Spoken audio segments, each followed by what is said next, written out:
Caleb Weston's hands had not stopped shaking since the war. But when he cut the rope and caught the Apache woman's broken body in his arms, they were steady as stone. Her eyes opened, black as midnight, burning with hate. "I know you," she whispered through cracked lips. "You killed my father." The knife in her hand pressed against his throat, and Caleb Weston, for the first time in 15 years, felt something other than guilt. He felt alive. If this story stirs something in your heart, I invite you to subscribe to my channel and follow this tale to its very end. Leave a comment telling me what city you're watching from. I want to see just how far this story travels across our beautiful country. The desert wind carried the smell of death. Caleb Weston pulled his horse to a stop and listened. Somewhere beyond the ridge, vultures were circling. He had learned to read those black wings during the war. They never lied. His mare, a gray Mustang named Cinder, snorted and stamped her hoof. "Easy, girl. I know." He should ride the other way. Whatever was out there wasn't his concern. He had 40 acres of nothing waiting for him, a bottle of whiskey, and another night of staring at the ceiling. That was enough. That was all he deserved. But his hands pulled the reins left toward the circling birds. His hands always did what his head told them not to. The ridge gave way to a shallow valley, and Caleb's breath caught in his chest. A woman hung from the lone cottonwood tree. Apache by the look of her. Rope around her wrists, arms stretched above her head, feet barely touching the ground. Her buckskin dress was torn. Blood had dried in streaks down her arms. The vultures sat on the branches above her waiting. Caleb kicked Cinder into a gallop. He was off the horse before it stopped moving, his knife already in his hand. The woman's head hung forward, black hair covering her face. He couldn't tell if she was breathing. "Hold on," he said. "I'm gonna cut you down."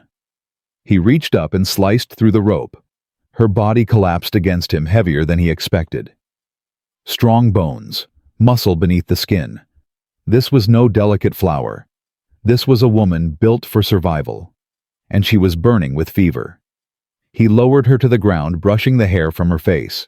High cheekbones, full lips cracked and bleeding. A scar running along her jawline, old and faded. Her eyes opened, black as midnight, burning with hate. "I know you," she whispered. Caleb froze. "You killed my father." Something cold pressed against his throat. He looked down. A knife, small but sharp, clutched in her trembling hand. She must have had it hidden in her dress. "Sergeant Weston," she said, her voice like gravel scraping stone. "3rd Cavalry, Fort Apache, the raid on Cibecue Creek." The name hit him like a bullet to the chest. Cibecue Creek. 15 years ago, the worst night of his life. "I remember your face," she continued. "I was 17. You rode into our camp at dawn. You shot my father while he was praying to the morning sun." Caleb didn't move, didn't breathe. The knife pressed harder against his skin. "I should kill you right now," she said. "I have dreamed of this moment for 15 years. "Then do it." His voice came out flat, empty. He meant it. Something flickered in her eyes. Confusion, maybe, or curiosity. "You want to die?" "I've wanted to die since that morning," Caleb said. "Every day since. You'd be doing me a kindness." Her hand trembled. The knife wavered. "What kind of trick is this?" "No trick. I'm tired, that's all. Tired of remembering. Tired of seeing your father's face every time I close my eyes." He met her gaze, held it steady. He was praying when I shot him, didn't even have a weapon, just standing there with his arms raised to the sky, and I pulled the trigger because my commanding officer told me to. Tears welled in her eyes, tears of rage, tears of grief, he couldn't tell which. "You are a coward," she spat. "Yes. A murderer. Yes. You deserve to suffer. Yes." The knife fell from her hand. She slumped against him, too weak to hold herself up, too weak to finish what she'd started. "Damn you," she whispered. Damn you for not fighting back." Caleb caught her as she fell. Her fever was worse now, her body shaking with chills despite the desert heat. Whatever those men had done to her, it was killing her slowly. He had two choices. Leave her here to die, let the vultures finish what the outlaws started, or take her home and try to save her life. The first choice made sense. She'd just tried to kill him. She had every right to try again once she recovered. But Caleb Weston had stopped making sense 15 years ago. He lifted her onto his horse and climbed up behind her, holding her steady against his chest. Her head fell back against his shoulder. "Why?" she murmured. "Because I owe you," he said. "I owe you more than I can ever repay." She laughed a broken sound that turned into a cough. "You cannot bring him back." "No, but maybe I can keep you alive long enough to kill me properly." She didn't answer. Her eyes closed, and her breathing grew shallow. Caleb turned Cinder toward home and rode through the dying light of afternoon. The cabin appeared as the sun touched the horizon. Small, weathered, built with his own hands from timber he'd cut himself. It wasn't much. A bed, a stove, a table, 2 chairs. The second chair had belonged to Sarah. He carried the Apache woman inside and laid her on the bed. The same bed where Sarah had taken her last breath 3 winters ago. The same quilts she had sewn with her own hands. "I'm sorry, Sarah," he whispered to the empty room. "I know this ain't what you'd want. But I can't let another person die because of me." He built a fire in the stove and set water to boil. Then he began the grim work of cleaning her wounds. The rope burns on her wrists were deep, cutting nearly to the bone. Her shoulders had been wrenched from the hanging, not dislocated but close. Bruises covered her ribs purple and black. Someone had beaten her badly before stringing her up, and on her left shoulder blade, a brand. Fresh, still raw and weeping. The letter V. Caleb's jaw tightened. He knew that mark. The Vulture Gang. Silas Creed's outfit. Of course it was Silas. It was always Silas somehow. The man had been haunting Caleb's footsteps since the war, like a shadow he couldn't shake. "Water." Her voice startled him. She was awake, watching him with those black eyes. "Here." He held a cup to her lips. She drank greedily, water spilling down her chin. "More." He refilled the cup. She drained it again. "You should rest," he said. "Why haven't you tied me up?" The question caught him off guard. "Should I? I tried to kill you. Reckon you had good reason." She studied him for a long moment. Her face was unreadable, a mask of stone. "What is your name?" she asked finally. "Caleb. Caleb Weston." "I know your soldier name. I asked for your real name." He didn't understand the question, but he answered anyway. "That's the only name I got." She closed her eyes. "My name is Kaya. It means elder sister in my mother's tongue. I am the last of my family, the last of my band." She opened her eyes again. "Because of you." The words cut deeper than her knife could have. "I'm sorry," he said. It was inadequate. He knew it was inadequate. But he had nothing else to offer. "Your sorry does not bring them back." "No, it doesn't." "Then what good is it?" Caleb had no answer. He turned back to the stove, checking the water, finding something to do with his hands. "Those men who took you," he said. "They'll come looking for you." "I know." "How many?" "6 when they captured me. I killed one before they hung me up." "5 then. Led by a man named Silas Creed." She nodded slowly. "You know him." "We served together, during the war. He is worse than you." It wasn't a compliment. It was a statement of fact. "Yeah," Caleb agreed. "He is." "He wanted to sell me," Kaya said. "To a mining camp in the mountains. Said Apache women fetch a good price." Her voice was steady, but her hands clenched the blanket until her knuckles turned white. "I would have died first. That is why they beat me. That is why they hung me up. to break me. But they didn't. Her eyes met his. No, they did not. Something passed between them in that moment. Not trust. It was far too soon for trust. But recognition, maybe. The recognition of two people who had survived things that should have killed them. Why didn't they just shoot you? Caleb asked. Creed ain't known for his patience. He wanted to use me as bait. Caleb's blood ran cold. Bait for what? For fools, she said. Soft-hearted white men who cannot resist a damsel in distress. He said they would come cut me down, and he would take everything they had. She laughed bitterly. He was right. You came. Caleb stood very still. This is a trap, he said. Yes. And you're telling me this why? Kaya pushed herself up onto her elbows, wincing at the pain in her shoulders. Because you are the first white man in 15 years who has looked at me with shame instead of disgust. Because you did not fight when I held a knife to your throat. Because... She stopped struggling for words. Because I do not understand you, and I want to understand before I decide whether to kill you. Caleb stared at her. Then, despite everything, he laughed. It was a rusty sound, unpracticed. He couldn't remember the last time he'd laughed. Fair enough, he said. Reckon I'd feel the same way. You are strange, Caleb Weston. So I've been told. He walked to the window and looked out at the darkness. Somewhere out there, Silas Creed was waiting. Watching, probably. Letting his trap draw tight. They'll come at dawn, Caleb said. That's how Silas operates. He likes the dramatic effect. Then we have until dawn to prepare. He turned back to her. You saved my life. I did not ask you to, but you did. Among my people that creates a debt. Her jaw tightened. I will help you survive the night. After that we settle our own accounts. And if I don't want your help, then you will die alone and I will feel nothing. Caleb considered this.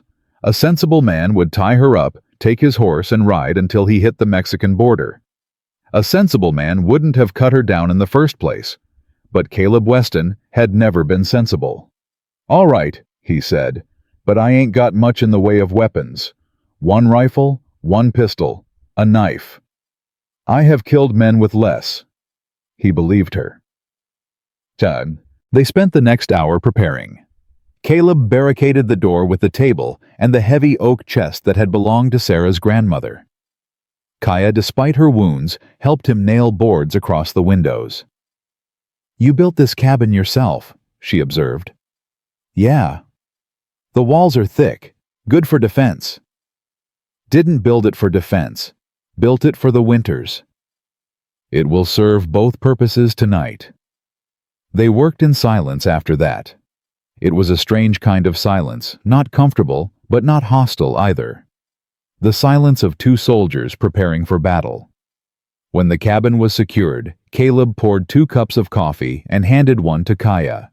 She sniffed it suspiciously. What is this, coffee? You ever had it?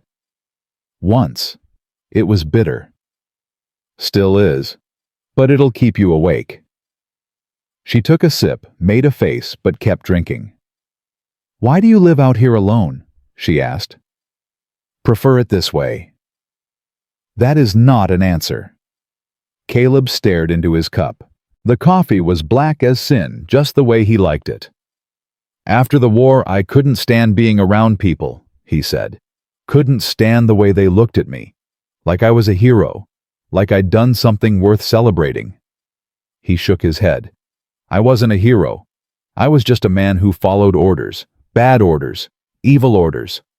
Sibique Creek. That was the worst. But it wasn't the only time. He set down his cup. I did things in that war that I can't forgive. Killing your father was one of them. But there were others. Women. Children. People who never raised a hand against us. Kaya's expression didn't change, but her grip on the coffee cup tightened. Why are you telling me this? Because you asked why I live alone. That's the answer. I don't deserve to live among decent folks. I don't deserve their respect or their kindness. He met her eyes. "And I don't deserve your forgiveness, so I ain't gonna ask for it." She was quiet for a long time. "My father's name was Goyakla," she said finally. "In your language it means one who yawns. He was not a warrior. He was a healer, a medicine man. He prayed for peace every morning because he believed that one day the Creator would hear him." Caleb's throat tightened. "He sounds like a good man." He was. He was the best man I ever knew."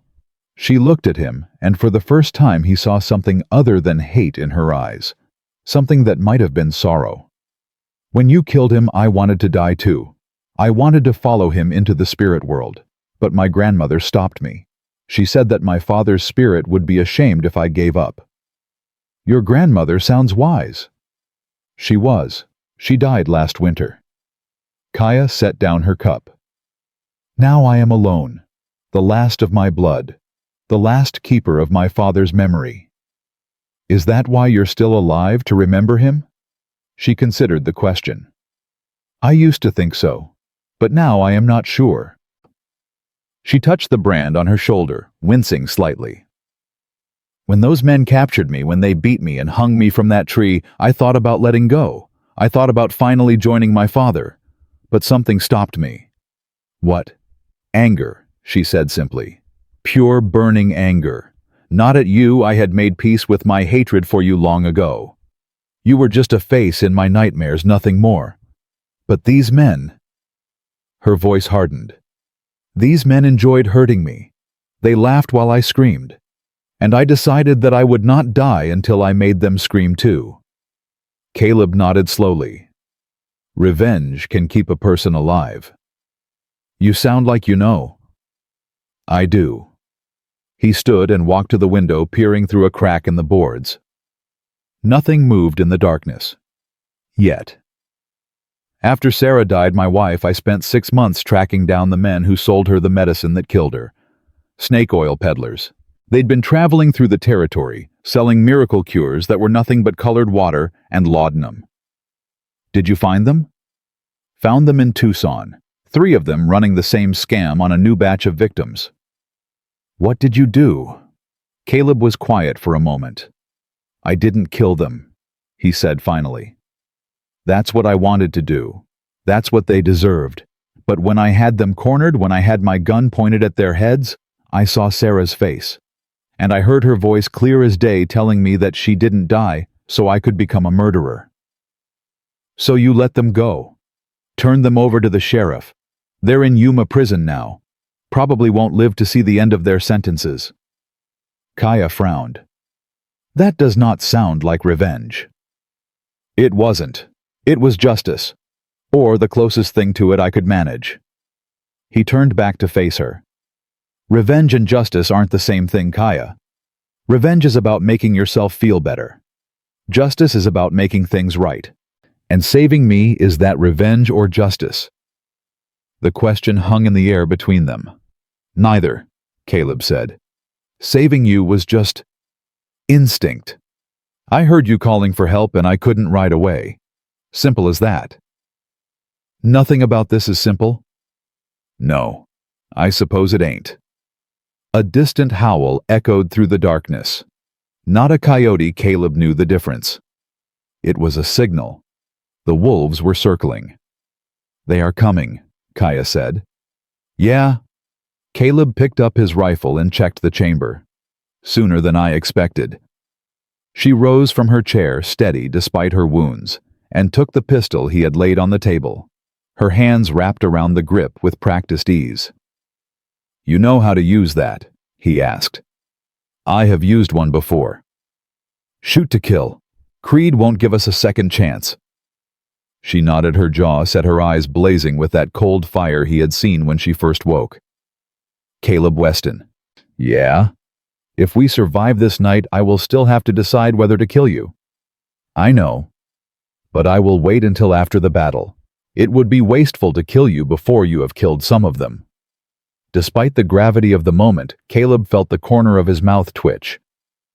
"Appreciated." They took their positions, Caleb by the front window, Kaya by the back. The fire in the stove crackled. The wind moaned through the cracks in the walls, and somewhere in the darkness, horses' hooves began to pound against the earth. Silas Creed was coming home. The first shot came through the front window, shattering the glass behind the boards. Caleb ducked splinters flying past his face. "Stay low!" he shouted. More shots followed, punching holes through the wooden walls. Kaya pressed herself against the floor, crawling toward a better vantage point.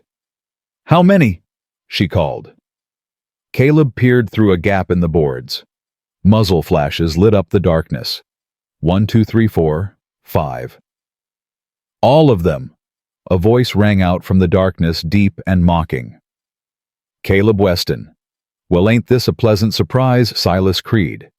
Even after all these years, that voice made Caleb's skin crawl. "You got something that belongs to me, Caleb. That Apache whore wasn't meant for you." "She don't belong to anyone," Caleb shouted back. "Especially not you." Laughter echoed across the yard. "Still playing the hero, ain't you? Still trying to wash the blood off your hands?" Silas's voice dropped lower, more dangerous. "I remember Sibique Creek, Caleb. I remember how you looked when you pulled that trigger. You weren't no hero then. You were just like me." "I was never like you." "Keep telling yourself that." A pause. "Hand over the woman, and maybe I'll let you live. We served together after all. That's got to count for something." Caleb looked at Kaya. She was watching him, waiting to see what he would do. "I ain't handing her over," he said quietly. "Not to you, not to anyone." She held his gaze for a long moment. Then she nodded once, slowly. "Then we fight," she said. Caleb turned back to the window and raised his rifle. "Come and get her yourself, Silas." The first wave hit like a thunderclap. 3 men rushed the front door, firing as they came. Caleb's rifle barked twice. 1 man fell. Another stumbled but kept coming. The door shuddered under the impact of a shoulder. Once. Twice. "Back door!" Kaya shouted. Caleb spun. A man was climbing through the back window, gun drawn. Kaya's pistol cracked. The man screamed and fell backward into the darkness. The front door burst open. A giant of a man filled the frame, moonlight glinting off the axe in his hands. Caleb fired from the hip. The bullet caught the giant in the shoulder, but he kept coming. Kaya threw herself sideways as the axe swung down. It buried itself in the floor where she had been standing a heartbeat before. Caleb lunged forward. His knife found the giant's throat. Hot blood sprayed across his face. The giant fell. Silence. Caleb stood in the doorway, breathing hard. Bodies lay scattered across the yard. 2 at the front. 1 at the back. The giant at his feet. 4 down. 1 left. "Caleb!" Kaya's voice was strange. Strained. He turned. Silas Creed stood behind her, one arm wrapped around her throat, a pistol pressed to her temple. He had come in through a window they had missed. A window Caleb should have boarded up. "Drop the rifle," Silas said calmly. "Now." Caleb's grip tightened on the weapon. "Do it," Silas said, "or I paint the walls with her brains." Slowly, Caleb lowered the rifle to the floor. "Kick it away." He did. Silas smiled. It was the same smile Caleb remembered from the war, the smile of a man who enjoyed watching others suffer. "You know what your problem is, Caleb. You care too much. Always did. Even back in the cavalry, you were soft. Weak. Let her go, Silas." "Let her go?" Silas laughed. "She's worth $500 in any mining camp from here to California. You think I'm going to give that up because you asked nicely?" Kaya's eyes met Caleb's. There was no fear in them. Only cold, calculating focus. She was waiting for an opening. "You're going to let me walk out of here with her," Silas continued. "And then you're going to forget you ever saw us. That's the deal. And if I don't take it, then you die. She dies. We all die together. Is that what you want?" Caleb thought about Sarah, about her voice clear as day, telling him she didn't die so he could become a murderer. But she also didn't die, so he could stand by and watch innocent people suffer. "No," he said slowly. "That ain't what I want." "Good. Then Kaya moved. Her elbow drove backward into Silas's ribs. Her head snapped back, cracking against his nose. Blood sprayed. His grip loosened for just a heartbeat. Caleb's hand found his knife. The blade sang through the air. It buried itself in Silas Creed's chest right below the collarbone. Silas staggered backward, his eyes wide with shock. The pistol fell from his fingers. "You!" he gasped. "You!" He fell. The cabin was silent, except for the crackling fire and the ragged sound of breathing. Kaya stood over Silas's body, her chest heaving. A thin line of blood ran from her temple, where he had struck her. But she was alive. They were both alive. "Is he dead?" she asked. Caleb knelt beside the body and checked for a pulse. "Yeah, he's dead." She nodded once. Then her legs buckled, and she collapsed. Caleb caught her before she hit the floor. The wounds had reopened. The fever was back. Whatever strength had kept her standing during the fight was gone now. "Hey," he said, shaking her gently. "Stay with me." Her eyes fluttered open. "You saved me again." "You saved yourself. I just helped." A ghost of a smile crossed her lips. "We make a strange team, Caleb Weston." "Yeah, we do." Her eyes closed. Her breathing grew shallow but steady. She was unconscious, but she would live. He was sure of it. Outside, the first light of dawn was breaking over the mountains. The night was over. The wolves were dead. And somewhere inside, Caleb Weston. In a place he thought had died long ago, something was beginning to stir. Something that felt almost like hope. The sun rose higher, but Caleb did not move from his chair beside the bed. He watched Kaya's chest rise and fall, counting each breath like a man counting coins he could not afford to lose. She had been unconscious for hours. The fever had broken sometime before noon, her skin cooling from fire to warmth. But she had not opened her eyes. He changed her bandages twice, boiled more water, made coffee he did not drink, and through it all, he kept watching, kept waiting. It was strange, this feeling. He had not cared whether he lived or died for years. But now, watching this woman who had every right to hate him, he found himself praying to a God he had long abandoned. "Don't take her," he whispered. "You've taken enough from both of us." The afternoon shadows were stretching across the floor when her eyes finally opened. "Water." Her voice was stronger than before. Caleb brought the cup to her lips, and she drank slowly, her eyes never leaving his face. "How long?" "About 12 hours. You lost a lot of blood." She tried to sit up and winced, falling back against the pillow. "Do not move," Caleb said. "You tore your stitches during the fight. I had to redo them." "You know medicine." "My wife taught me. She was better at it than any doctor I ever met." Kaya was quiet for a moment, processing this information. "The men, they are all dead. All 5 of them, including Silas." "Good." She closed her eyes, and for a moment Caleb thought she had fallen asleep again. But then she spoke, her voice barely above a whisper. "I dreamed of my father." Caleb's chest tightened. He did not know what to say, so he said nothing. "He was standing by a river," she continued. "The water was clear and the sun was warm on his face. He looked at me and smiled. He said I was not ready to cross yet, that I still had work to do on this side." "What kind of work?" Her eyes opened, fixing on his with an intensity that made him want to look away. "I do not know, but I think it has something to do with you." The words hung in the air between them, heavy with meaning neither of them fully understood. "You should rest," Caleb said finally. "I need to bury the bodies before they start to smell." "Wait." He stopped at the door. "Thank you," she said, "for not letting me die." "You're welcome," I still might kill you when I am stronger. I know. Good. As long as we understand each other. Despite everything, Caleb felt that strange twitch at the corner of his mouth again. He stepped outside into the harsh afternoon light, leaving her to sleep. The bodies were already drawing flies.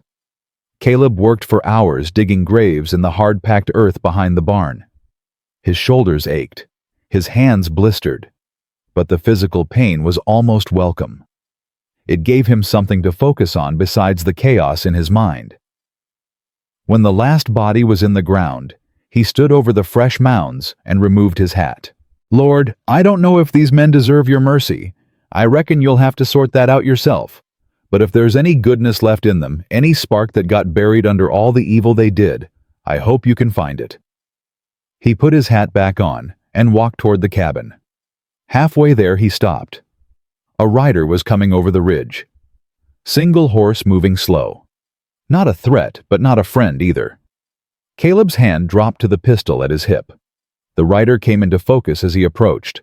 Tom Riley, the deputy from Copper Creek. Young, maybe 35, with an Irish lilt to his voice and a badge that caught the sunlight. Afternoon, Caleb. Tom. The deputy pulled his horse to a stop and surveyed the scene.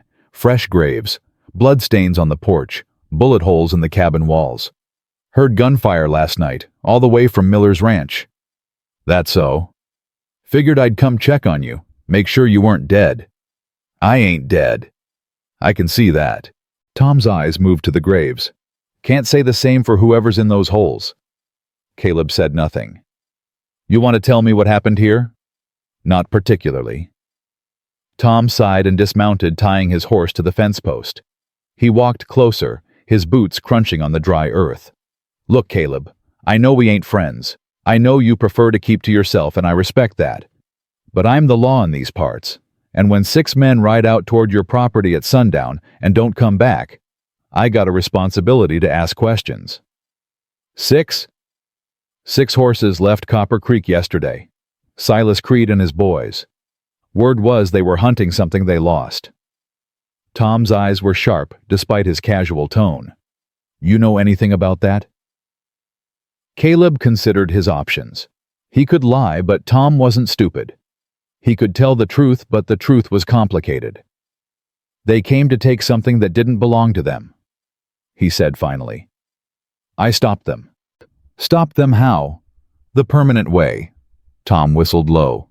All 5 of them. Had help. The deputy's eyebrows rose.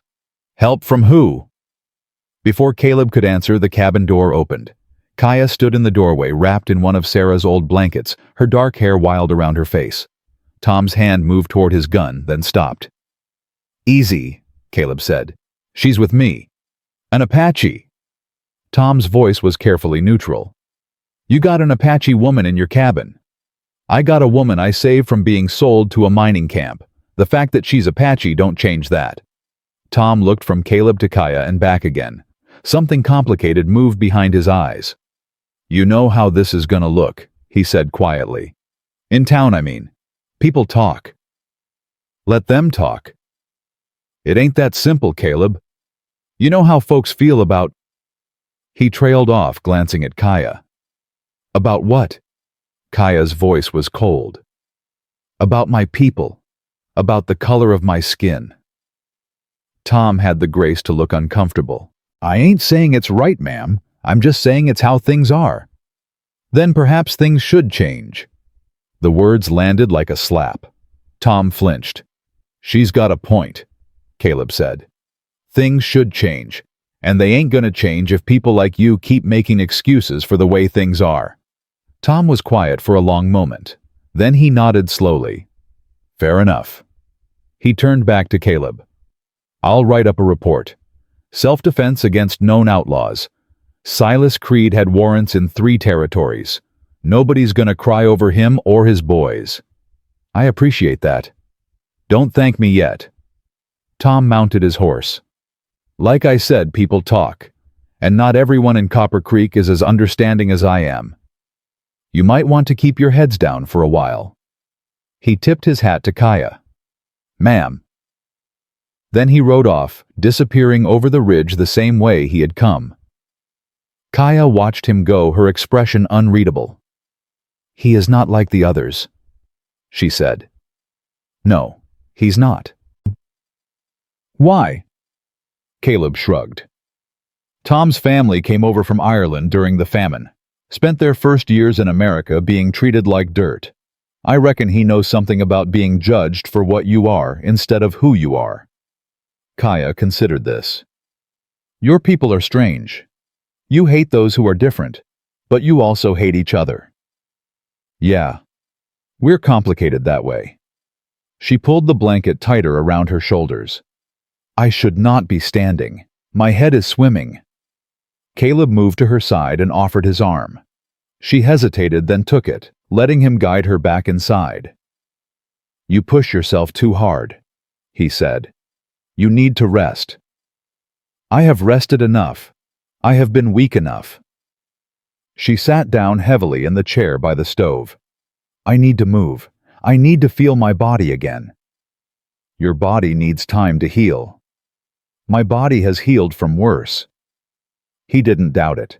The scars he had seen while treating her wounds told stories of a life filled with pain and survival. This woman had been fighting her whole life. Rest did not come naturally to her. Caleb poured 2 cups of coffee and handed one to her. She took it without complaint this time. "The man who was here," she said. "The deputy. He will protect you. He'll try. But like he said, he can only do so much. And the others. The people in your town." Caleb sat down across from her, cradling his own cup. "Some of them are good folks. Most of them, actually. They work hard, raise their families, mind their own business. But there's always a few who need someone to hate. Makes them feel better about their own sorry lives. And they will hate me. Some will, but not all." He met her eyes. "And anyone who wants to hurt you is going to have to go through me first." Kaya studied him for a long moment. "You confuse me, Caleb Weston." "How so?" "You killed my father. You destroyed my family. And yet you speak of protecting me as though it were the most natural thing in the world. Maybe I'm trying to make up for what I did." "You cannot make up for murder." "No. But I can try to be better. I can try to do some good with whatever time I got left." She shook her head slowly. "Among my people, when a man kills another man's family, he owes a blood debt. The only way to repay it is with his own blood." "Is that what you believe?" "It is what I was taught." "But is it what you believe?" The question seemed to catch her off guard. She was silent for a long time, staring into her coffee cup, as though the answer might be hiding in its dark depths. "I do not know anymore," she said finally. "For 15 years I believed that killing you would bring me peace, that your death would balance the scales. But now I am not sure peace is something that can be taken. Perhaps it can only be given." Caleb let her words settle into the silence between them. "My wife used to say something like that," he said. "She said that forgiveness wasn't about letting the other person off the hook. It was about setting yourself free." "Your wife sounds wise." "She was. Wisest person I ever knew." "How did she die?" The question was blunt, direct. Apache honesty, he supposed. No dancing around the hard truths. "Sickness," he said. "Started as a cough, turned into something worse. The doctor in town said there was nothing he could do. So I bought medicine from some traveling salesman. Miracle cures, they called them." His voice hardened. "It was poison. Made her worse instead of better. She was dead within a week." Kaya's expression softened almost imperceptibly. "That is why you hunted them. The medicine sellers." "Yeah. But you did not kill them." "No." "Why?" Caleb set down his cup and leaned back in his chair, staring at the ceiling. "Because Sarah wouldn't have wanted me to. She believed in the law and doing things the right way. If I had killed those men, I would have become something she couldn't love. And I couldn't stand the thought of that. Even though she was already dead. Especially because she was dead. She can't see who I am anymore. Can't hold me accountable. So I got to hold myself accountable. I got to be the man she believed I could be, even if she ain't here to see it. Kaya was quiet for a long time. You loved her very much. More than anything. And yet you saved me. An Apache woman. A stranger. You were dying. That's all that mattered. You did not know who I was. You did not know what I would become to you. Caleb met her eyes. What are you becoming to me, Kaya? The question hung in the air, charged with a tension neither of them had expected. Kaya looked away first. I do not know, she said quietly. But I know that I cannot kill you. Not anymore. What changed? You did. Or perhaps I did. She stood moving to the window, looking out at the land beyond. When I held that knife to your throat, I expected you to beg, to make excuses, to claim you were just following orders. That is what men do when they are faced with their sins. I was following orders. Yes, but you did not hide behind that truth. You owned what you did. You accepted that you deserved to die for it. She turned to face him. No man has ever done that before. No man has ever looked at me and said, yes, I am guilty, and I accept whatever punishment you choose. It wasn't courage, Caleb said. It was exhaustion. I'm tired of running from what I did. Perhaps. But exhaustion and courage can look the same from the outside. She walked back to the chair and sat down, her movements slow and careful. I will stay, she said, until I am healed. After that, I do not know. You're welcome to stay as long as you need. And if the people from your town come, if they try to make trouble, then we'll handle it together. Something flickered in her eyes. Surprise, maybe, or something deeper. You would stand with me against your own people. They ain't my people. They're just people who happen to live nearby. My people are the ones who treat others with decency and respect. Right now, far as I can tell, you're the closest thing to my people I got. Kaya stared at him for a long moment. Then slowly, the corner of her mouth twitched upward. You are a strange man, Caleb Weston. So you keep telling me. I mean it as a compliment. I'll take it as one. The afternoon light was fading, the shadows growing longer across the floor. Caleb stood and moved to the stove, adding wood to the fire. You hungry? Yes, but I do not wish to be a burden. You ain't a burden. You're a guest. He pulled a pot from the shelf and began gathering ingredients. I ain't much of a cook, but I can make a decent stew. My wife taught me the recipe. Kaya watched him work, her expression thoughtful. You speak of her often. Your wife. She was a big part of my life. The best part, really. Do you still see her in your dreams? Caleb paused, a carrot in his hand. Sometimes. Not as often as I used to. He resumed chopping. The first year after she died, I saw her every night. We'd be sitting on the porch watching the sunset just like we used to. And then I'd wake up and she'd be gone, and I'd have to remember all over again that she wasn't coming back. That sounds like torture. It was, but it was also the only time I got to see her, so I looked forward to it even though it hurt. He added the vegetables to the pot along with some dried beef and water. The smell of cooking food began to fill the small cabin. What was she like? Kaya asked. Caleb stirred the pot slowly, his eyes distant. Kind. Stubborn. She had this laugh that could light up a whole room, and she never gave up on anyone, no matter how far gone they seemed. He smiled sadly. She never gave up on me, even when I gave her plenty of reason to. She knew about your past, about the war. She knew everything. I told her before we got married. Figured she deserved to know what she was getting into. He shook his head.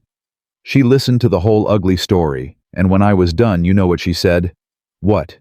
She said, well, I reckon that explains why you're so grumpy in the mornings. Kaya blinked. That was her response. That was her response.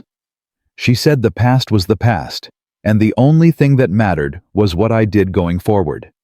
She said she could see the good in me, even if I couldn't see it in myself, and she wasn't gonna let me give up on it. Kaya was quiet for a moment. She sounds like a remarkable woman. She was. I think I would have liked her. Caleb looked up, surprised by the admission. I think she would have liked you too. The stew was ready by the time full darkness fell. They ate in silence, the only sounds the crackling fire and the wind outside. It was a comfortable silence, the kind that exists between people who have nothing left to prove to each other. When the meal was finished, Caleb cleared the dishes and Kaya moved to the bed, her movements slow and careful. Caleb. He turned. I have been thinking about what you said. About forgiveness, setting you free. And... She lay back against the pillow, her dark eyes fixed on the ceiling. I am not ready to forgive you. I do not know if I will ever be ready, but I am willing to try. I am willing to see who you are now instead of who you were then. Caleb felt something loosen in his chest, something he had been carrying for 15 years. That's all I can ask. It is more than you deserve. I know. She turned her head to look at him. Good night, Caleb Weston. Good night, Kaya. He settled into the chair by the window, his rifle across his lap. Outside, the stars were scattered across the sky like diamonds on black velvet. Somewhere in the distance, a coyote howled. And for the first time in 15 years, Caleb Weston closed his eyes without dreading what he might see. The days that followed settled into a rhythm. Caleb rose at dawn, made coffee, checked on Kaya's wounds. She grew stronger with each passing day, her body healing faster than he had expected. By the 4th day, she was walking on her own. By the 6th, she was helping with chores around the cabin. She was proud he learned. Too proud to sit idle while he worked. When he chopped wood, she stacked it. When he fed the horses, she brushed them. When he cooked, she insisted on cleaning. You do not have to do this, he said one morning as she swept the floor. I know, but I want to. Why? She paused, leaning on the broom. Because when I work, I do not think. And when I do not think, I do not remember. He understood that better than she knew. They talked too. More than Caleb had talked to anyone in years. She told him about her childhood, about learning to hunt and track and read the land. She told him about her grandmother, a fierce old woman who had survived 3 wars and outlived 2 husbands. She told him about the reservation, about the broken promises and stolen land, and the slow death of her people's way of life. And he listened, really listened, not to judge or argue or defend, but simply to understand. In return, he told her about Sarah, about their wedding day, a simple ceremony in the small church in Copper Creek, about the years they had spent building this cabin board by board, nail by nail, about the child they had wanted but never had, and the quiet grief that had shadowed their happiness. She listened too. And in the listening, something changed between them. The hard edges softened, the distance shrank. They were not friends, not exactly. The word felt too simple for what they were becoming. But they were no longer enemies. They were 2 people who had found each other in the wreckage of their lives and were slowly, carefully learning to trust again. One evening, as the sun painted the sky in shades of orange and red, Kaya asked a question that had clearly been weighing on her. If you could go back to that day, to Sibique Creek, would you change what you did? Caleb set down his coffee cup and stared into the dying fire. Every day of my life. Even knowing it would not change anything, that my father would still be dead, my people still destroyed. Even then, because it would change who I am, who I became. He looked at her, his eyes heavy with grief. I pulled that trigger, Kaya. I made that choice. And I've been living with it ever since. If I could go back and make a different choice, even if nothing else changed, at least I would know that I tried. That I didn't just follow orders like some kind of machine. She was quiet for a long time, processing his words. That is the first time anyone has ever answered that question honestly. What do other people say? They say they were doing their duty. They say they had no choice. They say my people were savages who deserved what happened to them. Her voice was bitter. They never say they wish they had been braver. Bravery wasn't the problem. The problem was that I forgot how to think for myself. Forgot that orders from men aren't the same as orders from God. And now, have you remembered? Caleb stood and walked to the window, looking out at the darkening land. I'm trying. Every day I'm trying. Kaya rose and moved to stand beside him, close but not touching. Two separate people sharing the same view. Then perhaps, she said quietly, there is hope for both of us yet. 2 weeks passed and the land began to change. The brutal heat softened into something almost bearable. The mornings carried a hint of coolness, and the evenings stretched longer, painted in shades of purple and gold. Kaya's wounds had healed, leaving only faint scars where the ropes had cut deepest. She moved with her old strength, now her body remembering what it was built to do. Caleb watched her sometimes when she didn't know he was looking, watched the way she handled the horses with quiet confidence, the way she scanned the horizon like a hawk searching for prey. She was ready to leave. They both knew it. But neither of them spoke of it. One morning Caleb woke to find her standing by Rusty's grave. She had placed fresh wildflowers on the mound, purple and yellow blooms she must have gathered at dawn. You didn't have to do that, he said, walking up behind her. I wanted to. He was your friend. He was just a horse. No creature that carries us through darkness is just anything. She turned to face him. My father used to say that the animals who walk beside us are gifts from the Creator. We owe them our respect.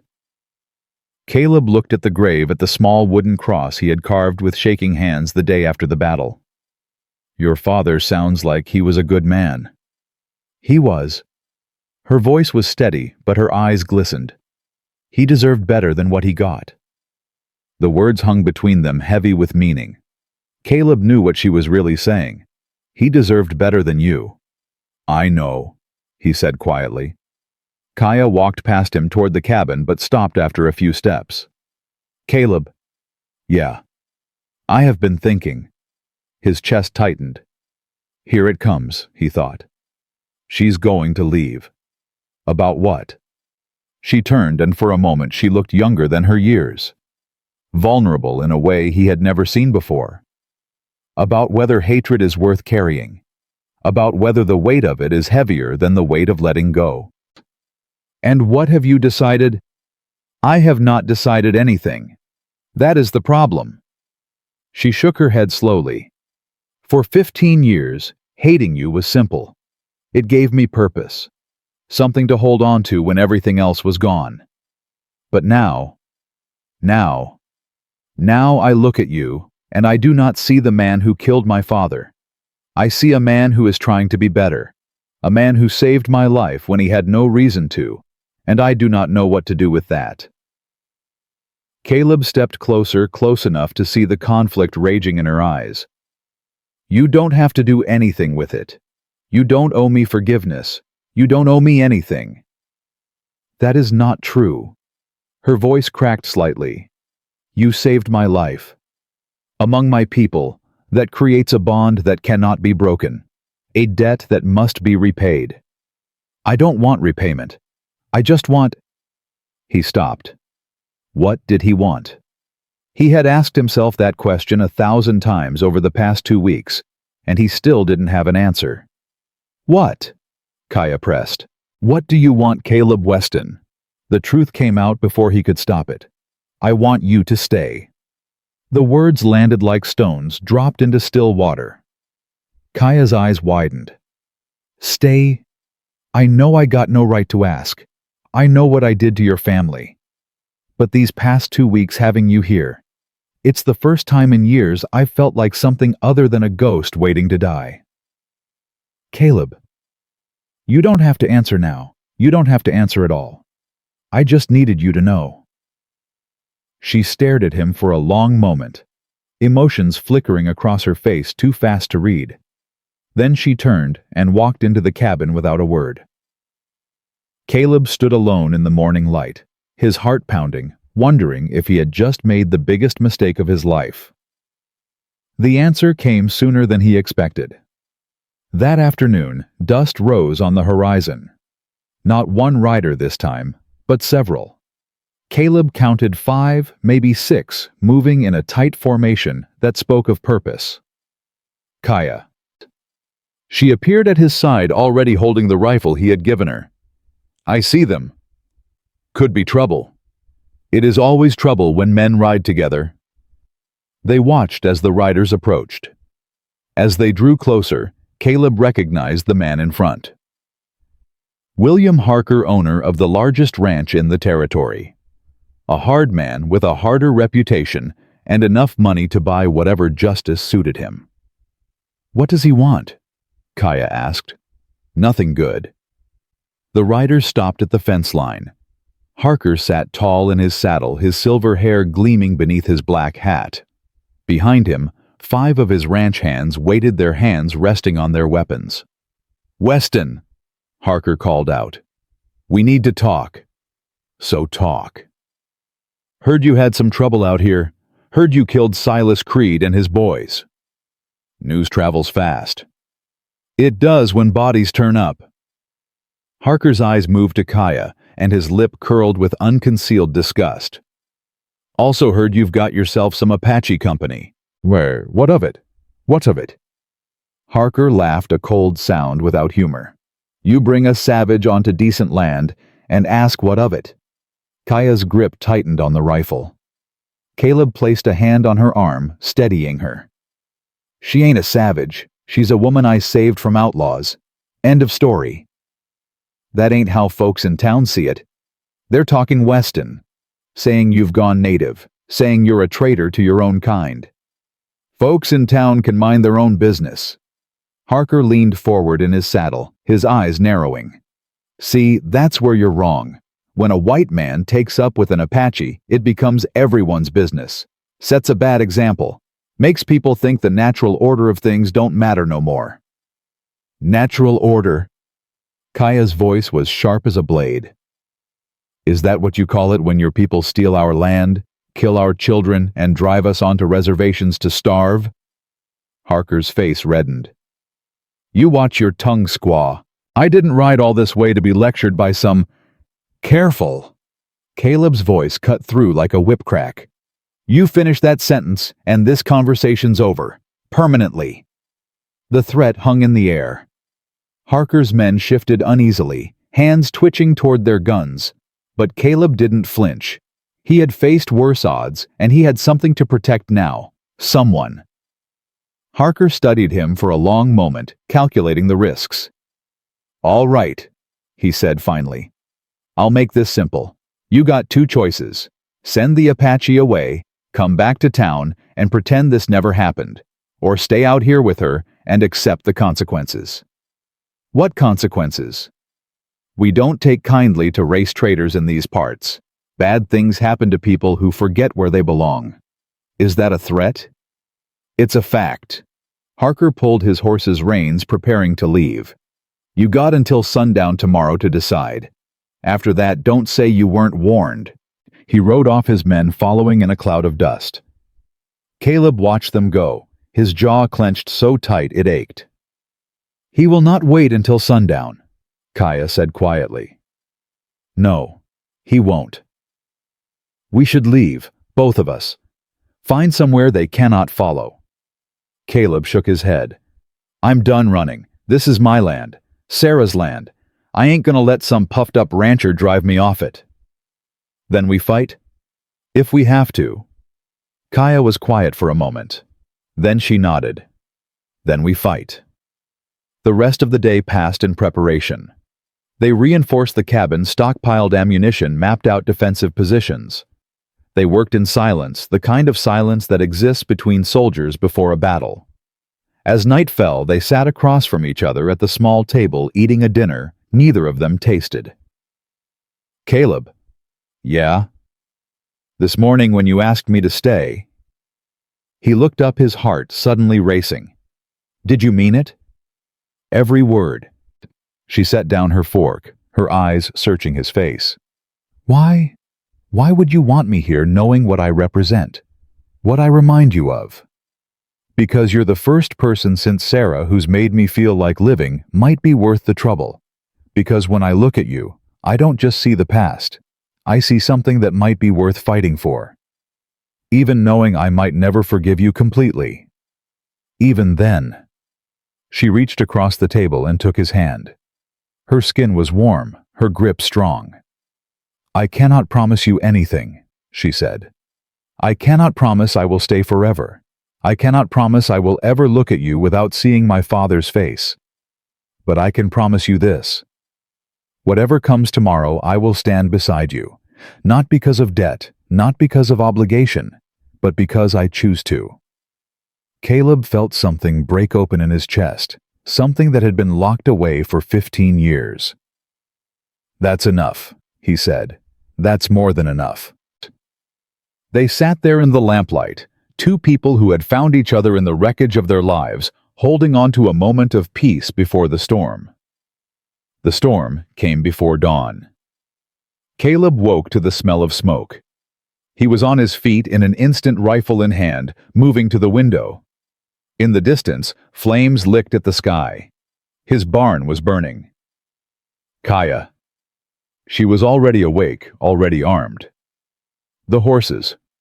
In the corral. We got to get them out before the fire spreads. They burst through the door into chaos. The barn was fully engulfed, now flames shooting 20 feet into the air.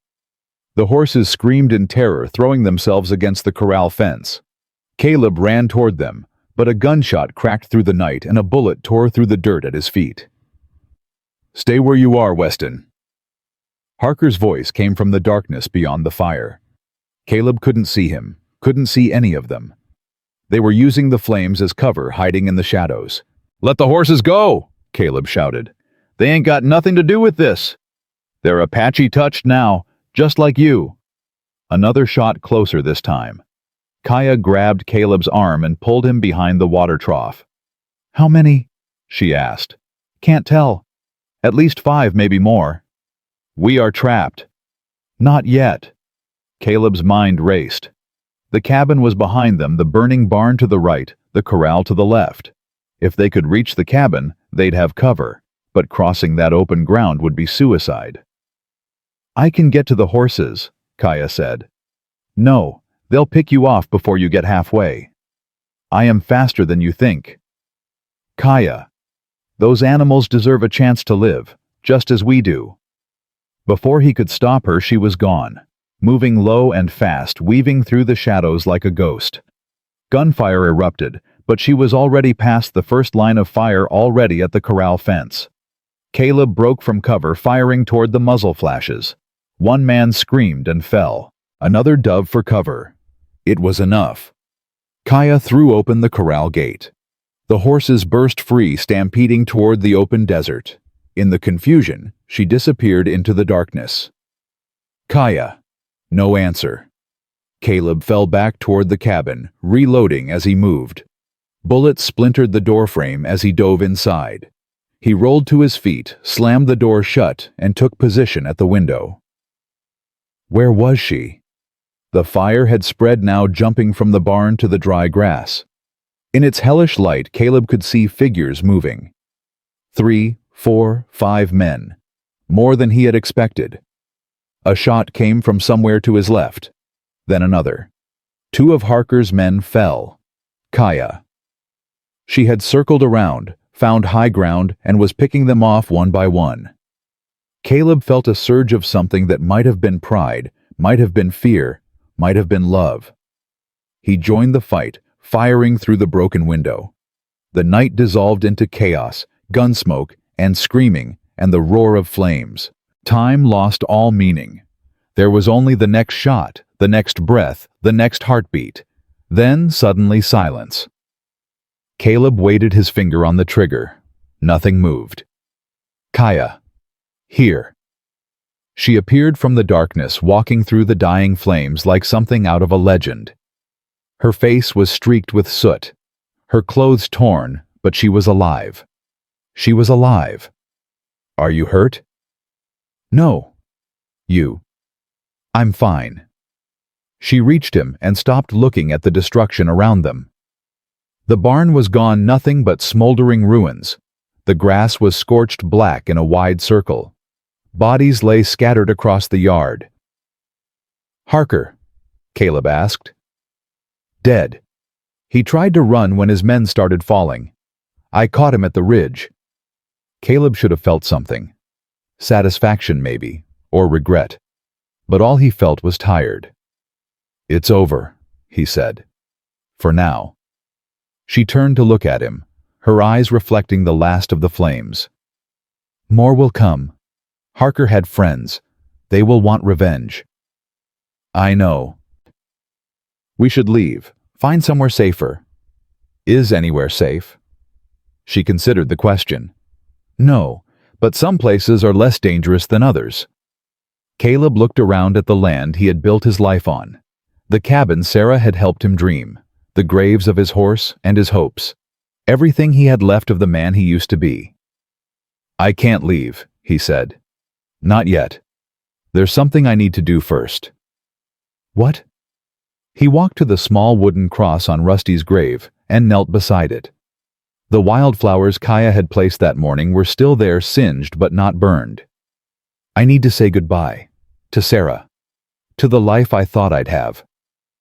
Kaya came to stand beside him, her hand resting lightly on his shoulder. "Take your time. I will be here." Caleb closed his eyes and let the memories come. Sarah's laugh, her touch, the way she looked at him like he was worth something. All the years they had shared, all the dreams they had dreamed. "I'm sorry," he whispered. "I'm sorry I couldn't save you. I'm sorry I wasn't the man you deserved. But I'm trying now. I'm trying to be better. And I think I might have found someone who can help me." He opened his eyes and looked at Kaya. "She's not you. She'll never be you. But she's good. She's strong. And she makes me want to keep living. I hope that's okay. I hope you can forgive me." The wind stirred, carrying the smell of smoke and sage. And for just a moment, Caleb could have sworn he heard Sarah's voice. "Be happy," it whispered. "That's all I ever wanted." He stood, his legs unsteady, his heart full of something he couldn't name. "We should go inside," Kaya said gently. "The night is not over yet." "Yeah, you're right." They walked toward the cabin, stepping over the debris of the battle. At the door, Kaya stopped. "Caleb." "Yeah. What you said earlier, about wanting me to stay. What about it?" She turned to face him, her expression soft in the fading firelight.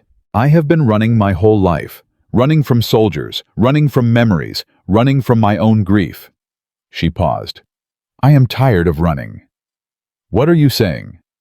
"I am saying that I do not know what tomorrow will bring. I do not know if we will survive or if more enemies will come. But I know that I do not want to face whatever comes alone." She stepped closer, close enough that he could feel the warmth of her breath. "I am saying yes, Caleb Weston. I will stay." Something broke inside him.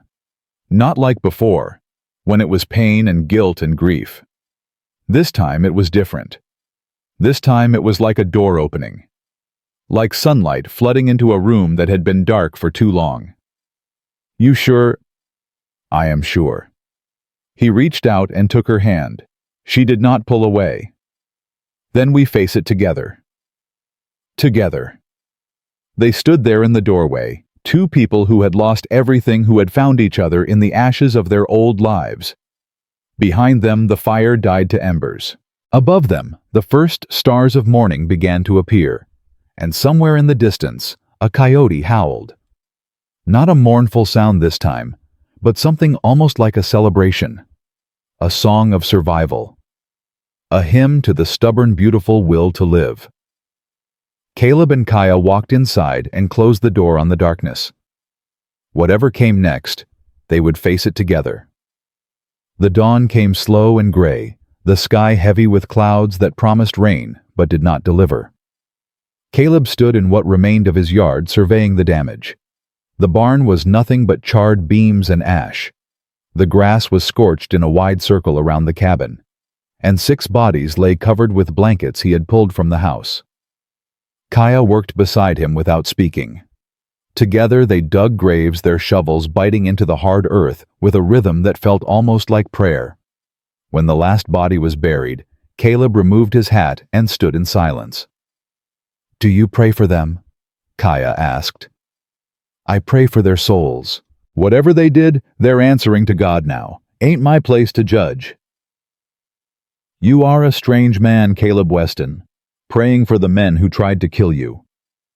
"My wife taught me that. She said hate was like drinking poison and expecting the other person to die." Kaya considered this. "Your wife was very wise." "She was. I just wish I'd listened to her more when she was alive." They returned to the cabin as the sun climbed higher. The damage inside was minimal. A few broken windows, some bullet holes in the walls. Nothing that couldn't be fixed. "We should eat," Kaya said, "and rest. Whatever comes next, we will need our strength." She was right, of course, but Caleb couldn't shake the feeling that something was coming. Something beyond more violence, beyond more enemies. Something that would change everything. The answer came around noon.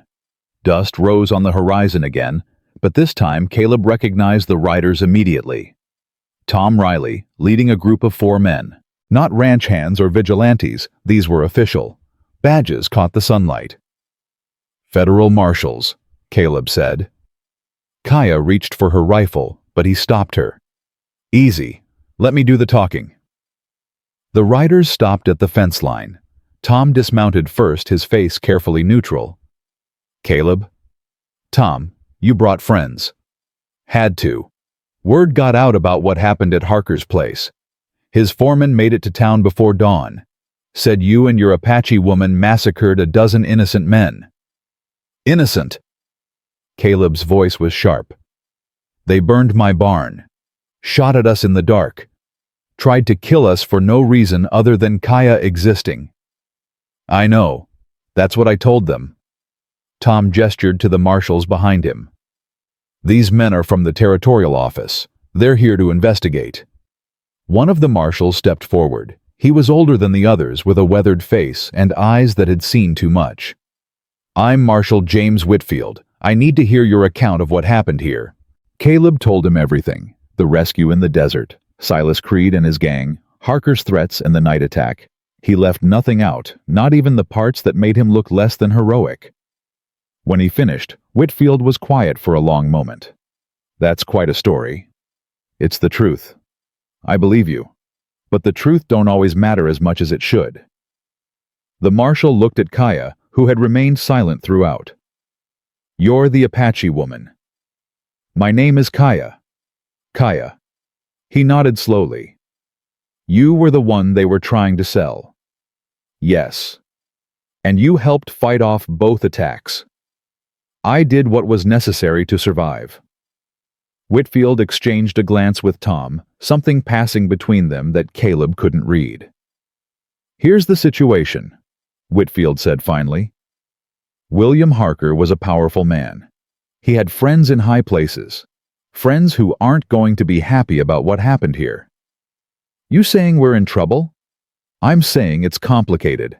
The marshal pulled a folded paper from his coat.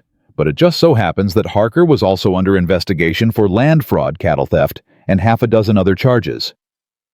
We were building a case against him when he decided to get himself killed." Caleb felt something shift in his chest. "What are you saying?" "I'm saying that officially, William Harker and his men died while resisting arrest. They attacked a law-abiding citizen and his guest and were killed in self-defense." Whitfield handed the paper to Caleb. "This is a sworn statement to that effect. Sign it, and this matter is closed." Caleb stared at the document. "Just like that. Just like that. Sometimes the law works the way it's supposed to. Sometimes bad men get what's coming to them, and good men get to walk away. What about the people in town, Harker's friends? They'll grumble, they'll complain, but without Harker's money backing them up, they won't do anything. Cowards rarely do." Tom stepped forwards. "There's something else, Caleb. Something I think you should know. What? After Harker left your place the first time he stopped by the general store, started bragging about what he was going to do to you, how he was going to run you off your land and burn everything you built. That sounds like Harker. Yeah, well, what he didn't expect was Martha Pemberton standing right behind him. Caleb raised an eyebrow.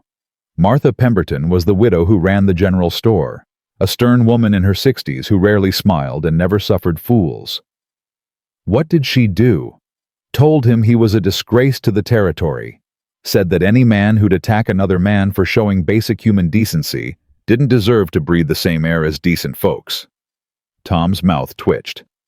Then she hit him with a broom and chased him out of her store. Despite everything, Caleb felt a laugh building in his chest. She did not. She did. And that's not all. After Harker left, she started talking to folks, telling them what you did, how you saved Kaya from slavers, how you stood up to Creed and his gang. Tom shook his head in wonder. By the time the sun set, half the town was on your side. Kaya spoke for the first time. They support us. Some do. Not all. There's still folks who can't see past the color of your skin. But more than I expected. Tom looked at her directly. Mrs. Pemberton wants to meet you. She says any woman brave enough to fight off outlaws deserves a proper welcome. Kaya's expression was guarded. Why would she care about me? Because she lost her husband to Comanche raiders 20 years ago. She hated your people for a long time, but she says hate got tiring after a while. She says she'd rather spend what time she's got left finding reasons to like folks instead of reasons to hate them. Caleb watched Kaya's face as she processed this information. The walls she had built around herself were still there, but he could see cracks forming, small openings where light might eventually get through. I will think about it, she said finally. That's all anyone's asking. Marshal Whitfield cleared his throat. There's one more thing. The territorial governor is looking for someone to serve as a liaison between the government and the Apache reservations. Someone who understands both worlds. Someone the Apache people might actually trust. Caleb felt Kaya stiffen beside him. You're asking me to work for the government. Her voice was cold. The same government that murdered my father, that stole our land, and herded my people like cattle. I'm not asking anything. I'm just telling you the position exists. Whitfield met her gaze steadily. The man who held it before was corrupt. He stole supplies meant for the reservations, sold them for profit, and left your people to starve. We arrested him last month. Now we need someone else. Someone honest. And you think I would help you? I think you'd help your people. There's women and children on those reservations, Kaya. Elders who remember the old ways. They need someone fighting for them from the inside. Someone who knows how the white man's world works but hasn't forgotten where they came from. Kaya was silent for a long moment. Caleb could see the war raging behind her eyes, the hatred and the hope, the grief and the desperate desire to make something good come from all this pain. I need time to think, she said. Take all the time you need. The offer stands. The marshals mounted their horses. Tom lingered a moment longer. For what it's worth, he said quietly, I think you two might actually have a chance. Not an easy one, but a real one. Thanks, Tom. Don't thank me yet. Just be careful. And if you ever need anything, you know where to find me. He rode off with the others, leaving Caleb and Kaya standing in the ashes of the life they had almost lost. That night they sat together by the stove, the silence between them different than before. Fuller somehow. More comfortable. What are you thinking? Caleb asked. About what the marshal said. About working with the government. And I hate them. I hate everything they represent. Every treaty they broke, every promise they made, and forgot every life they stole. Her hands clenched into fists. But he was right about one thing. There are children on those reservations. Children who are starving, while white men grow fat on land that was never theirs. You're thinking about taking the position. I am thinking about what my father would do. She looked at him, her eyes glistening. He was a healer, Caleb, not a warrior. He believed that the way to defeat your enemy was not with weapons, but with patience, with wisdom, with love. He sounds like he was ahead of his time. He was. That is why they killed him. Her voice cracked slightly. But maybe his death does not have to be meaningless. Maybe I can carry on what he started. Not with a rifle, but with words, with actions, with the power they are offering me. Caleb reached out and took her hand. Whatever you decide, I'll support you. Even if it means dealing with the people you used to fight for. Especially then. I got a lot to make up for. Maybe this is how I start. She squeezed his hand. You are a good man, Caleb Weston. I know I have said terrible things to you. I know I have blamed you for things that were not entirely your fault. But I see now that you are not the enemy. You are just a man who made mistakes and is trying to be better. I'm trying. That's all I can do. It is enough. She leaned her head against his shoulder. It is more than enough.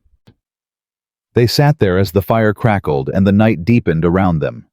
Two people who had every reason to hate each other, choosing instead to hope. The next morning, Caleb hitched up the wagon. It was time to go to town.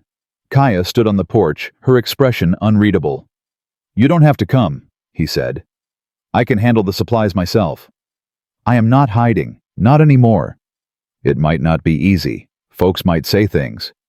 Let them say what they want. Words cannot hurt me. He helped her into the wagon, and they rode toward Copper Creek in silence. The land stretched out around them, vast and empty, and somehow beautiful in its harshness. Caleb had spent years trying to escape this place, to lose himself in its emptiness. Now for the first time he saw it differently. Not as a prison, but as a promise. A blank canvas waiting to be filled. Copper Creek appeared on the horizon, a small cluster of buildings huddled together against the immensity of the desert. As they rode down the main street, Caleb could feel eyes on them. Whispers followed their progress, like ripples in a pond. He pulled the wagon to a stop in front of the general store. Martha Pemberton was standing on the porch, her arms crossed, her face unreadable. Mrs. Pemberton? Mr. Weston. Her eyes moved to Kaya. And you must be the woman I've heard so much about. Kaya climbed down from the wagon, her movements careful and dignified. I am Kaya. I know who you are. Tom Riley told me your story. Martha's expression softened slightly.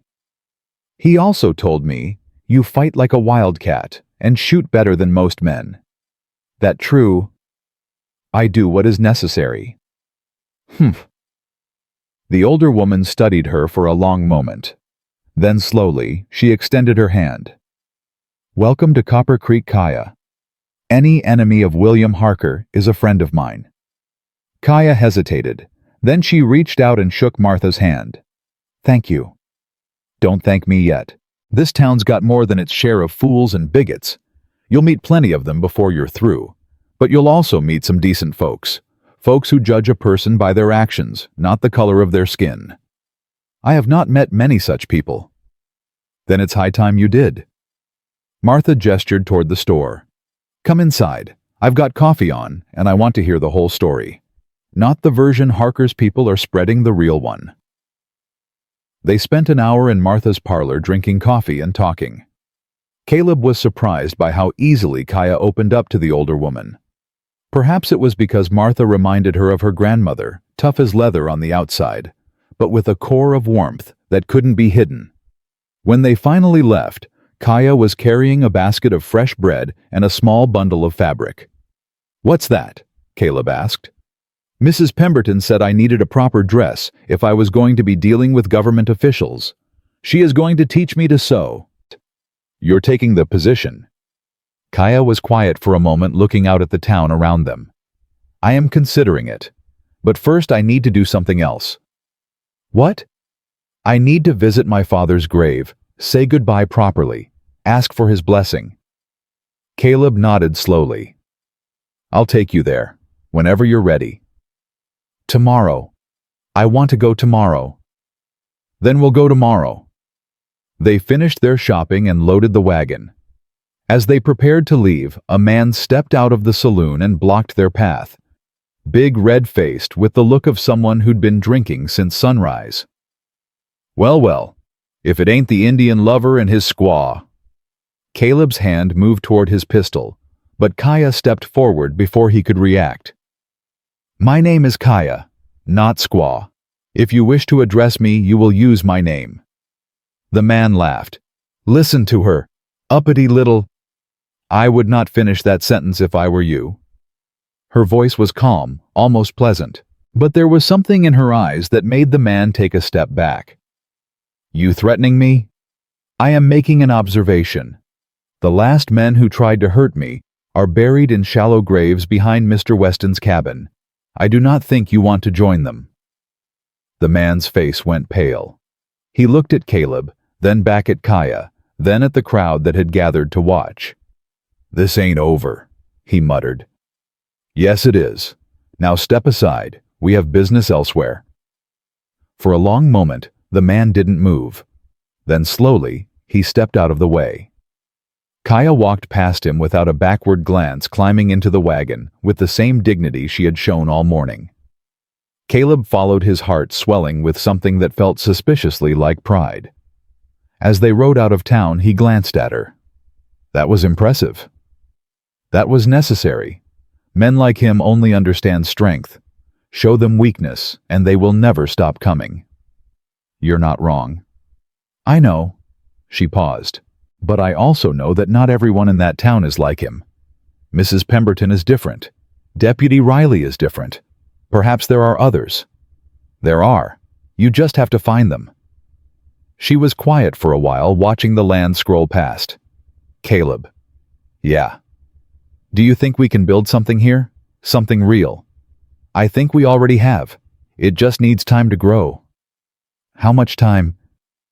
"As much as it takes." He reached over and took her hand. "We ain't going anywhere." She squeezed his fingers. "No, we are not." The next morning they rode east toward the mountains. Kaya led the way, her memory of the land undiminished by the years she had spent away from it. They followed dry riverbeds and animal trails, climbed ridges, and descended into valleys, until finally they reached a place where the rock walls rose up on either side like the bones of the earth. "Here," Kaya said. "This is where we buried him." She dismounted and walked toward a pile of stones at the base of a cliff. Caleb hung back, giving her space. This was her moment, her grief. He had no right to intrude. Kaya knelt before the grave and bowed her head.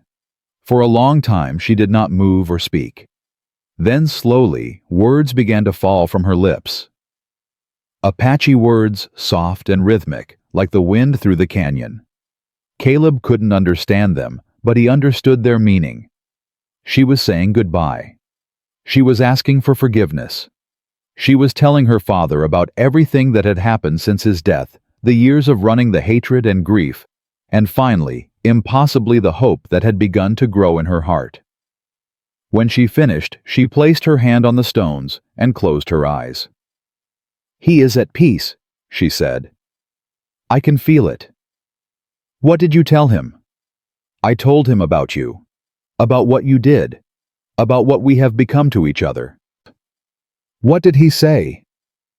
She looked up at him, tears streaming down her face. "He said that forgiveness is the greatest gift we can give ourselves. He said that holding on to hatred is like carrying a burning coal. It only hurts the one who holds it." Caleb felt his own eyes burning. "Do you believe him?" "I am beginning to." She stood and walked toward him, stopping just inches away. "Caleb Weston, I have hated you for 15 years. I have dreamed of killing you. I have cursed your name in every language I know." "I know. But I do not hate you anymore. I do not know if I can ever fully forgive what happened. But I know that I do not want to carry this weight anymore. I want to set it down. I want to be free." She reached up and touched his face, her fingers tracing the lines that grief and guilt had carved there. "Will you help me? Will you help me learn to live again?" Caleb covered her hand with his.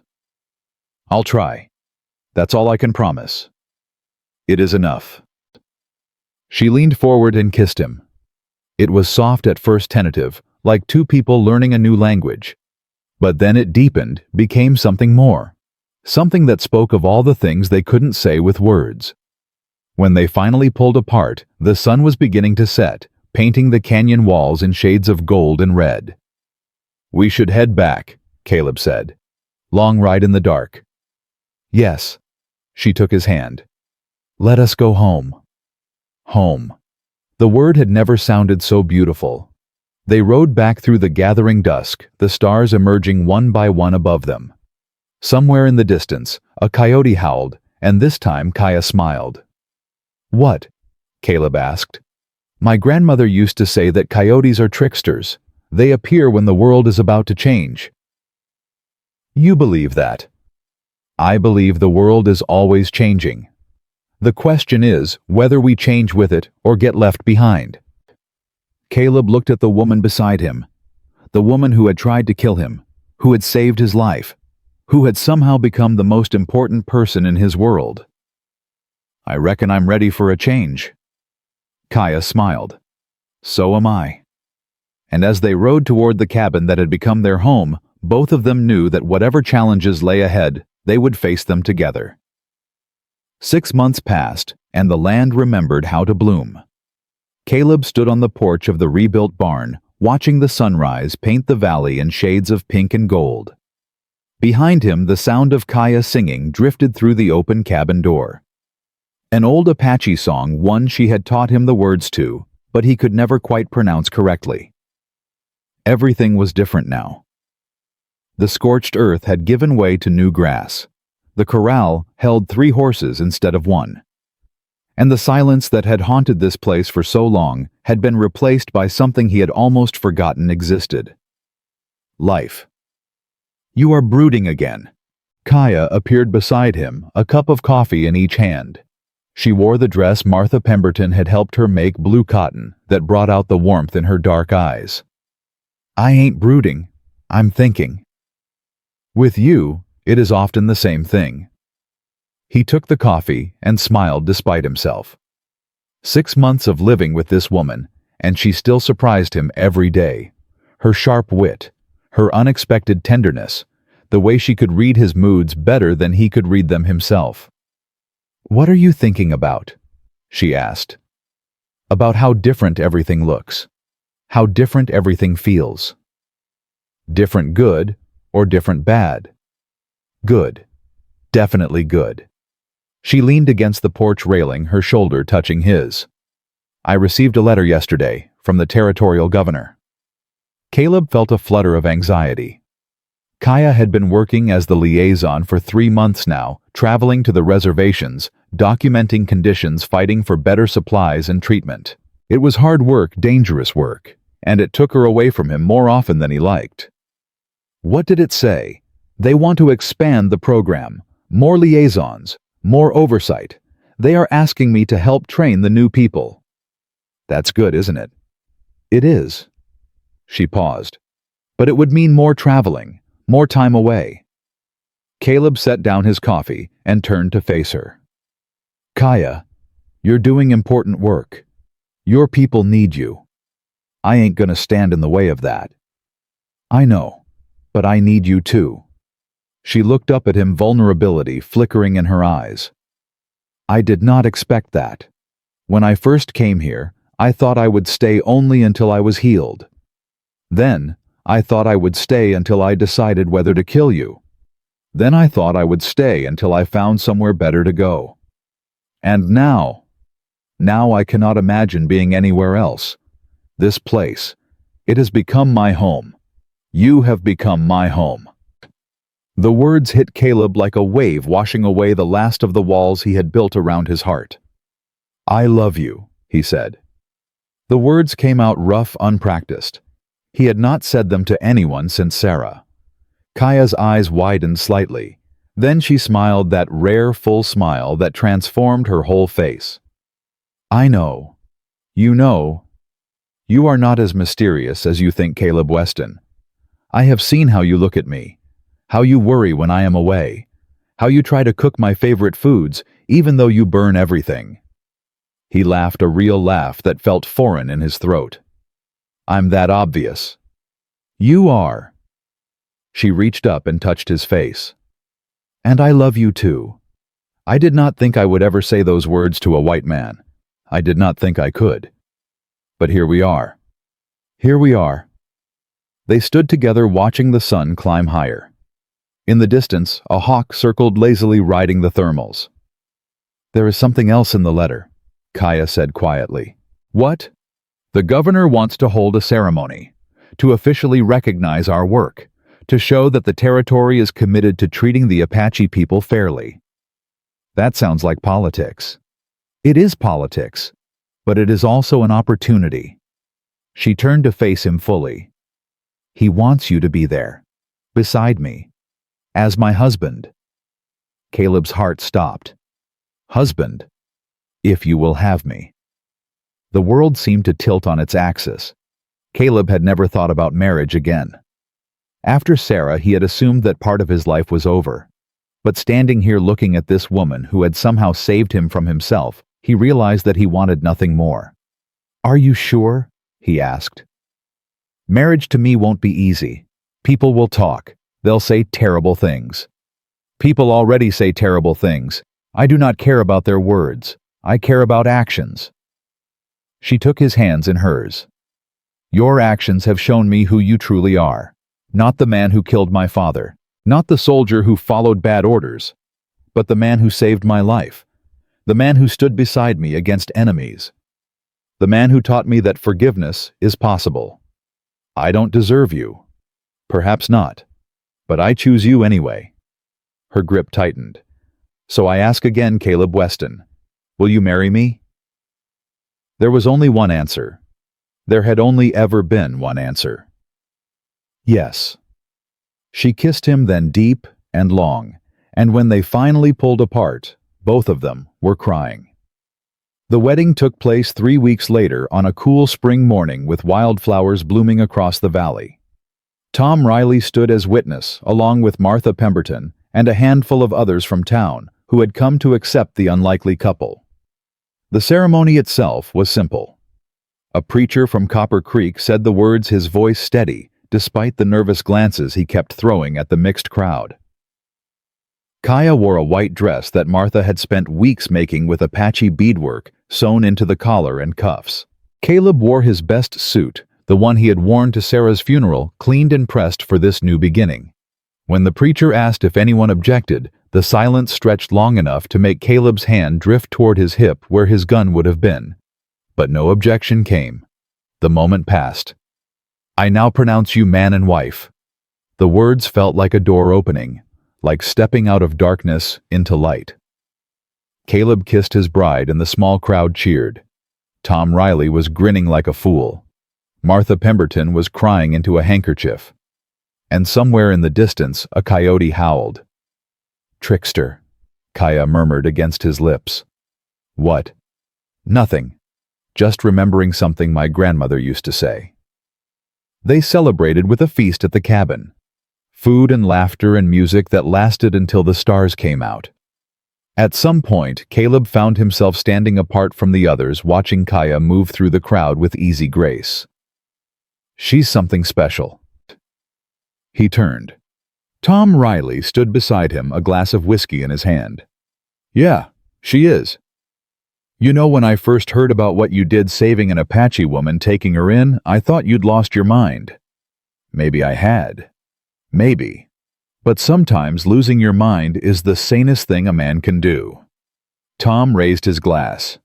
"To you both. May you have many happy years." "Thanks, Tom, for everything." "Don't thank me. Just name your first kid after me." Caleb laughed, but the words stuck with him. A child. He and Sarah had wanted children so badly, but it had never happened. Was it possible that he could have that now? With Kaya.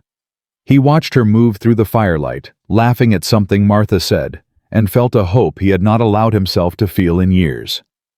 The months that followed were the happiest of Caleb's life. They fell into a rhythm, he and Kaya. Mornings spent working the land, building the ranch into something that could sustain them. Afternoons devoted to her work as liaison, writing letters and reports, preparing for her trips to the reservations. Evenings together, sitting by the fire, talking about everything and nothing. She taught him Apache words and phrases, laughing at his terrible pronunciation. He taught her to play poker, which she took to with alarming skill. They argued sometimes about politics, about the past, about who had left the barn door open, but even their arguments felt like a form of intimacy. A proof that they were real to each other. The trips to the reservations were hard. Each time Kaya returned, she carried new stories of suffering. Children without enough food. Elders dying of diseases that could have been treated. Promises made and broken by men in distant offices who saw her people as problems to be managed rather than human beings to be respected. But she also carried stories of hope. A school that had opened on one reservation, teaching children to read and write in both English and Apache. A doctor who had volunteered his services for free. A group of young warriors who had found ways to preserve their traditions, even under impossible circumstances. "It is slow work," she told Caleb one night. "Painfully slow. Sometimes I feel like I am trying to empty the ocean with a cup. But you keep going." "I keep going, because every cup matters. Every child who eats tonight matters. Every elder who dies with dignity matters." She looked at him, her eyes fierce. "My father believed that change was possible. I will not let his faith be wasted. He'd be proud of you." "I hope so. I will not know until I see him again." Caleb pulled her close. "You've got a long time before that happens." "I know." She smiled against his chest. "I have too much to live for now." Spring turned to summer, and summer to fall. The land changed around them, but their bond only grew stronger. One morning, Caleb woke to find Kaya standing by the window, her hand pressed against her stomach. "You all right?" She turned, and there was something in her eyes he had never seen before. Wonder, maybe, or fear, or both. "I need to tell you something." He was on his feet immediately, crossing to her side. "What is it? Are you sick?" "No, not sick." She took his hand and placed it where hers had been. "I am with child." The world stopped. Caleb stared at her, unable to speak, unable to think. A child. Their child. After everything that had happened, after all the death and grief and loss, life was finding a way. "Say something," Kaya whispered. I don't know what to say." "Are you happy?" He looked at her, really looked at her, and felt tears streaming down his face. "Happy doesn't cover it. I didn't think this was possible. After Sarah, I thought—" He shook his head. "I thought that part of my life was over. It is not over. It is just beginning." She cupped his face in her hands. "We are just beginning." He kissed her, tasting salt, feeling the impossible miracle of what they had created together. "A baby," he murmured. "We're gonna have a baby." "Yes." "I'm gonna be a father." "Yes." "I don't know how to be a father. Neither do I know how to be a mother. We will learn together." He laughed, the sound catching in his throat. "Together. Yeah, I like the sound of that." The news spread quickly. Tom Riley rode out to congratulate them in person, bringing gifts from the people of Copper Creek. Martha Pemberton arrived the next day with a trunk full of baby clothes she had been saving for years. "I always knew you'd need these eventually," she said, her eyes suspiciously bright. "Even when you were living out here like a hermit, I knew. You knew I'd marry an Apache woman and have her baby. I knew you'd find your way back to life. The details were always going to sort themselves out." Even the governor sent a letter of congratulations, along with an official appointment, making Kaya's position permanent. She would continue her work as liaison with Caleb's full support and the backing of the territorial government. But for Caleb, none of that mattered as much as what happened in the quiet moments. The nights when he lay beside Kaya, his hand on her growing belly, feeling their child move beneath his palm. The mornings when they walked the land together, planning where they would build the nursery, what they would name their son or daughter. The knowledge that he was no longer alone, no longer living in the shadow of his past, but moving toward a future that shone with possibility. One evening, as the sun set over the mountains, Kaya led him to a spot near the rebuilt barn. She had been working there in secret for weeks, refusing to let him see what she was doing. "Close your eyes." "Kaya." "Close them." He obeyed. She took his hand and guided him forward. "Now open." He opened his eyes and caught his breath. A sign stood before him, carved from wood and painted in bright colors. Apache symbols decorated the borders, and in the center, words in both English and Apache, Weston Ranch.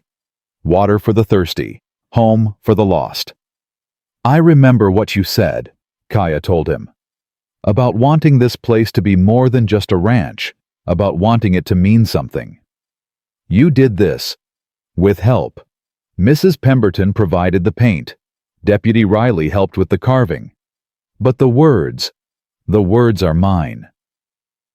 Caleb stared at the sign, unable to speak. Water for the thirsty. Home for the lost. It was everything he had ever wanted this place to be. Everything he had given up hoping it could become. "Do you like it? Like it?"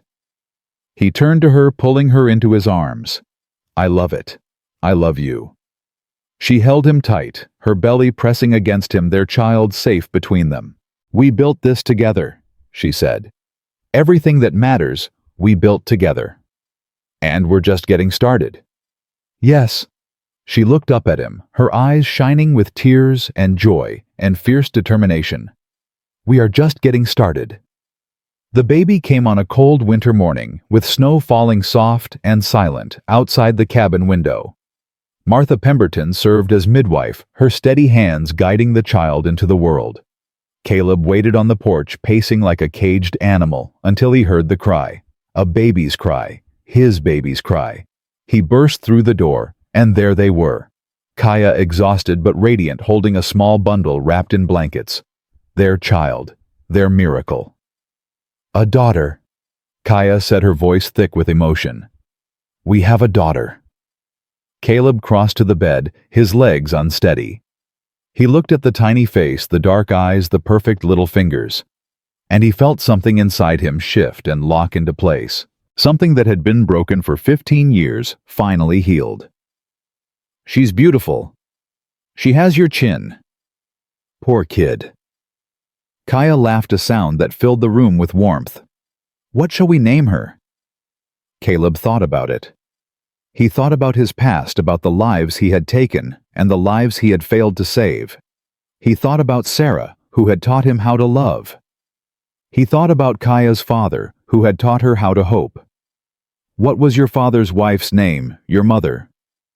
Kaya's eyes widened. "Alope. It means many waters." "Alope." Caleb tasted the word. "I like it. Alope Weston. You would name her after my mother, if that's all right with you." Kaya was crying now, tears streaming down her face as she held their daughter close. "It is more than all right. It is perfect." Caleb sat beside them, his arm around Kaya, his hand reaching out to touch Alope's tiny fingers. The baby gripped his thumb with surprising strength, and he felt the last of his walls crumble away. "I love you," he said to both of them. "I love you more than I ever thought I could love anything." "And we love you," Kaya replied, "now and always." Outside, the snow continued to fall, blanketing the land in white. Inside, the fire crackled and popped, filling the cabin with warmth. And in that small room on that cold winter morning, 3 hearts beat as one. Years later, people would tell the story of Caleb Weston and Kaya. They would tell of how a broken soldier found redemption in the desert. How a grieving Apache woman found the strength to forgive. How 2 people from different worlds built something beautiful together against all odds. They would tell of the Weston Ranch, which grew into a place of refuge for travelers and outcasts, a place where the color of your skin mattered less than the content of your character. They would tell of little Alope who grew up speaking 2 languages and carrying 2 cultures in her heart. They would tell of the changes that swept through the territory, changes that Kaya helped bring about through years of patient, persistent work. But the people who knew them best, Tom Riley, Martha Pemberton, the children who grew up on the reservation because of Kaya's efforts, they knew the real story. They knew it wasn't about redemption or forgiveness or building bridges between worlds. It was about love. Love that survived hatred. Love that grew from the ashes of grief. Love that proved over and over again that the human heart is capable of more than we ever dare to believe. On the day Caleb Weston died many years later, Kaya was holding his hand. Their daughter was there, grown now with children of her own. The cabin was full of family and friends, people whose lives had been touched by the unlikely couple who had dared to hope. "I'm not afraid," Caleb whispered, his voice thin but steady. "I know," Kaya replied. "I'll wait for you, on the other side." "You better." He smiled, that same tired smile she had fallen in love with so many years ago. "Thank you," he said, "for saving me." "You saved yourself, Caleb Weston. I just showed you it was possible." His eyes closed. His breath slowed. And then peacefully, he was gone. Kaya held his hand for a long time after that, feeling the warmth slowly fade from his skin. She thought about the day they met, when she had pressed a knife to his throat and demanded answers. She thought about all the days that followed, the battles and the breakthroughs, the tears and the laughter. She thought about his last words and she smiled. "Thank you for saving me." That was the thing about love, she realized. It didn't just save one person. It saved everyone it touched. She leaned down and kissed his forehead. "Until we meet again, my husband." Then she rose, straightened her back, and walked out to face the rest of her life.